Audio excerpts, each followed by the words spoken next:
Live News Updates.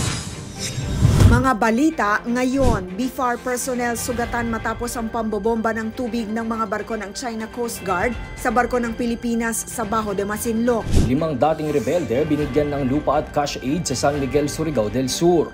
Sanggol na dinukot sa Lingayen Hospital, ligtas nang naibalik, pamahalaang panlalawigan ng akong paiigtingin ang seguridad.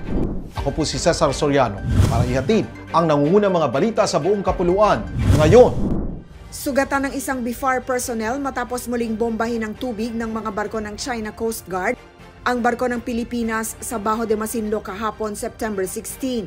Ayon sa Philippine Coast Guard o PCG, nangyari ang insidente habang nasa fuel and supplies distribution ng BRP Dato Gumbay Piyang sa mga Pilipinong mangingisda na parte ng kadiwa para sa bagong bayaning mangingisda.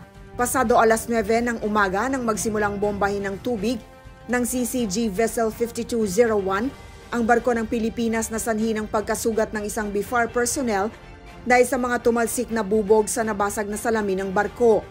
Hindi pa nakontento ang mga ito at isang CCG vessel pa na may hull number 21562 ang muling umatake sa barko ng Pilipinas, habang isang Chinese Maritime Militia vessel naman ang nagtangkang palibutan ng BFAR vessel. Bagamat nagresulta ito sa pagkasira ng ibang parte ng barko ng bansa, ipinagpatuloy pa rin ng BFAR vessel ang supply delivery mission sa mga mangingisda sa Bajo de Masinloc. 5 dating rebelde ang tumanggap ng cash assistance at residential lots mula sa lokal na pamahalaan at Armed Forces of the Philippines o AFP sa ilalim ng Enhanced Comprehensive Local Integration Program o ECLIP.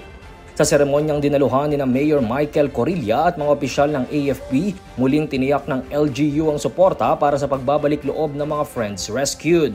Ayon kay Lieutenant Colonel Joselito B. Ante Jr., layunin ng ECLIP na matulungan ang mga dating rebelde na makapagsimula muli at makapag-ambag sa pag-unlad at kapayapaan ng komunidad.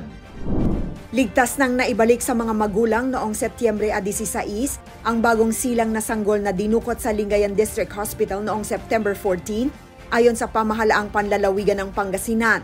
Sa opisyal na pahayag, sinabi ni Governor Ramon Monmon Guico III na agad siyang nag-utos ng mabilis at masusing investigasyon matapos matanggap ang ulat ng pagdukot.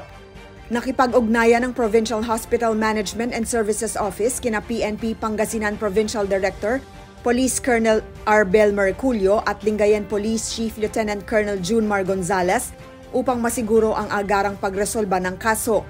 Dahil sa mabilis na operasyon ng PNP at tulong ng publiko na ibalik ang sanggol at arestado ang suspect.